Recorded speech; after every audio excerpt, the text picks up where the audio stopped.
আমি আজকে কি খাই? মুড়ি নিছি, দুটো আম নিছি, চেনি নিছি, এখন ভালো করে মাখিয়ে নেই।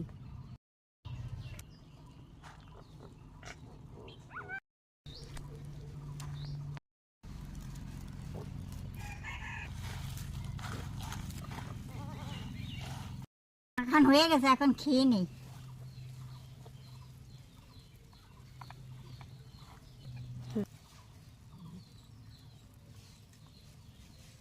খুব ভালো হয়েছে। পা খাওয়ার না গন্ধ বেরোচ্ছে, না গন্ধতেই খাওয়া হয়ে যাচ্ছে।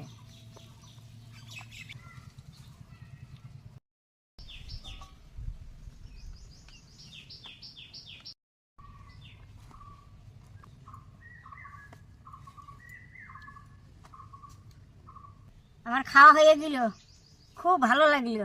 তোমরা ভিডিওগুলো দেখে লাইক কমেন্ট করে দেবা।